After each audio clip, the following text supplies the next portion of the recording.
मित्रांनो नमस्कार, मी विजय चोरमारे। आज आपण बोलणार आहे पेगासस प्रकरणाच्या संदर्भात। मित्रांनो त्याआधी एक विनंती, आपण हे जे चॅनल बघताय विजय चोरमारे या नावाचं, हे चॅनल आपण कृपया सबस्क्राइब करा। गेले काही दिवस या चॅनलच्या माध्यमातून आपल्याकडून मला मिळणारा प्रतिसाद उत्साह वाढवणारा आहे। हे जे नवीन माध्यम सुरू केलेलं आहे, हे या नवीन माध्यमातमधून व्यक्त होणं मी पुढे सुरू ठेवावं यासाठी प्रोत्साहन देणारा आहे, माझा उत्साह वाढवणारा आहे आपला प्रतिसाद।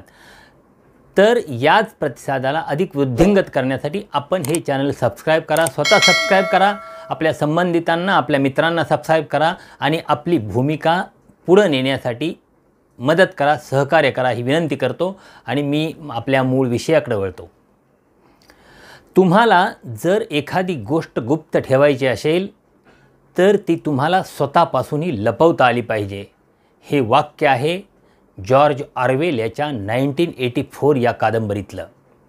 जॉर्ज ऑरवेल हा जागतिक साहित्यातला एक अत्यंत महत्त्वाचा कादंबरीकार। या कादंबरीकाराची कादंबरी आहे 1984 म्हणजे 1984 आणि ती त्यानं लिहिली होती 1948 साली।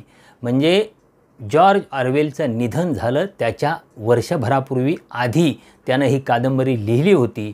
आणि भविष्यातलं जग कसं असू शकेल, भविष्यात कशा रीतीनं सरकार आणि जनता यांच्यातला व्यवहार असू शकेल याच्या संदर्भातलं भाष्य जॉर्ज ऑरवेलनं 1984 या कादंबरीत केलेलं होतं।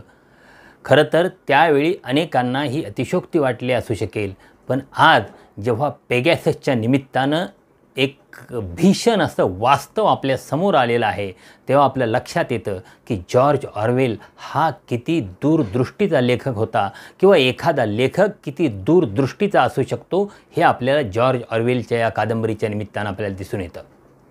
मित्रो, पेगासस प्रकरणाची चर्चा गेले अनेक महिने सुरू आहे। म्हणजे इथल्या लोकांची, लोकशाहीसाठी झटणाऱ्या लोकांची, लोकशाहीच्या रक्षणासाठी, पर्यावरणाच्या रक्षणासाठी झटणाऱ्या लोकांच्यावर लक्ष ठेवण्याचं काम या सॉफ्टवेअरच्या माध्यमातून, पेगाससच्या माध्यमातून करण्यात आलं। आणि इस्रायलच्या कंपनीचं जे हे सॉफ्टवेअर आहे, हे सॉफ्टवेअर फक्त कुठल्याही सरकारलाच दिलं जाऊ शकतं। अर्थात या संदर्भातला खूप तपशील, खूप माहिती यापूर्वी आलेली आहे। म्हणजे पेगासस कशा पद्धतीनं वर्क करतं, काम करतं, त्याचा व्यवहार कसा असतो, या संदर्भातल्या बऱ्याच गोष्टी यापूर्वी तपशिलानं आल्या आहेत। आता खरं तर त्या तपशिलात जाण्याचं काही कारण नाही। आता आपल्याला या निमित्तानं सुप्रीम कोर्टाच्या निकालाकडे वळायला पाहिजे। म्हणजे आपल्याला माहिती आहे की एखादा फॉर्म गेलेला बॅट्समन किंवा एखादा लय गमावलेला गोलंदाज पुन्हा फॉर्मात आल्यानंतर आपल्या लौकिकाला साजेशी खेळी करायला लागतो। अगदी तसंच आता सुप्रीम कोर्ट वागायला लागलं आहे असं या पेगासस प्रकरणाच्या निमित्तानं आपल्याला म्हणावं लागतं। म्हणजे त्या संदर्भात ही खूप चर्चा झालेली आहे। म्हणजे सुप्रीम कोर्टाचे या आधीचे 3 सरन्यायाधीश दीपक मिश्रा, रंजन गोगोई आणि बोबडे या तिघांनी सुप्रीम कोर्टाच्या लौकिकाला साजेसं काम केलं नाही, साजेसा व्यवहार केला नाही असा त्यांच्या कार्यपद्धती संदर्भात आक्षेप घेतला जातो। म्हणजे सुप्रीम कोर्टानं ज्या गोष्टींचं रक्षण करायला पाहिजे, ज्या गोष्टींसाठी पुढाकार घ्यायला पाहिजे, त्या गोष्टींसाठी सुप्रीम कोर्ट पुढं आलं नाही। सरकारचे हितसंबंध ज्या गोष्टींच्यामध्ये असतील त्या गोष्टींच्या संदर्भात निष्पक्षपाती असे निकाल सुप्रीम कोर्टानं दिले नाहीत असा सुद्धा आक्षेप घेतला गेला। या सगळ्या पार्श्वभूमीवर पेगाससच्या या निकालाकडं, या संदर्भातल्या निकालाकडं संपूर्ण देशवासियांचं, म्हणजे विशेषतः देशातल्या लोकशाही टिकावी, संविधानाचं रक्षण व्हावं यासाठी आग्रह धरणाऱ्या लोकांचं लक्ष होतं। आणि सुप्रीम कोर्टानं यामध्ये आपली जबाबदारी अत्यंत चोखपणे पार पाडलेली आहे असं आतापर्यंत तरी म्हणता येऊ शकतं। म्हणजे सरकार किती उद्धट असू शकतं, किती उर्मट बनू शकतं, म्हणजे सुप्रीम कोर्टासमोर सुद्धा सरकार किती उर्मटपणे वागू शकतं हे सुद्धा या निमित्ताने दिसून आलं।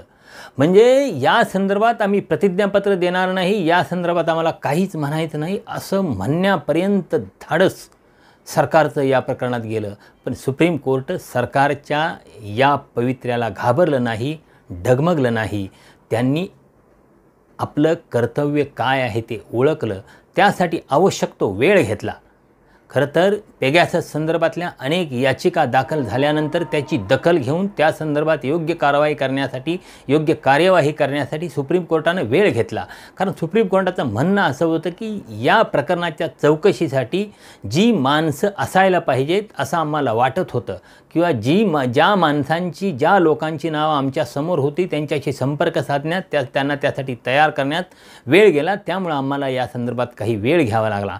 पण वेळ घ्यावा लागला असला तरीसुद्धा सुप्रीम कोर्टानं या प्रकरणात लक्ष घातलेलं आहे आणि या प्रकरणाच्या चौकशीसाठी समिती नेमलेली आहे. ही खरं तर खूप दिलासा देणारी गोष्ट आहे.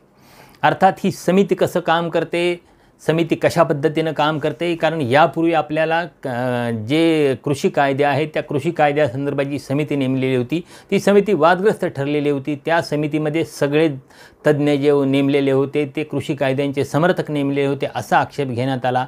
मध्येच एका सदस्याने राजीनामा दिला आणि या समितीने केलेल्या शिफारशींचं संदर्भात पुढं काही हालचाल झाली नाहीत असा एक आक्षेप घेतला जातो.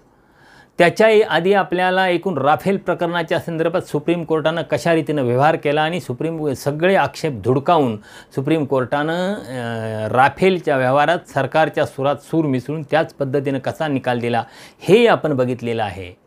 तर हे सगळं अगदी अलीकडच्या काळातलं काही महिन्यांच्या पूर्वीचं एकूण सगळं घटना घडबडी या सगळ्या बघितल्यानंतर या पेगॅसस संदर्भात सुप्रीम कोर्ट काय करतं, कसा निर्णय घेतं, काय व्यवहार करतं या संदर्भात कुतूहल होतं.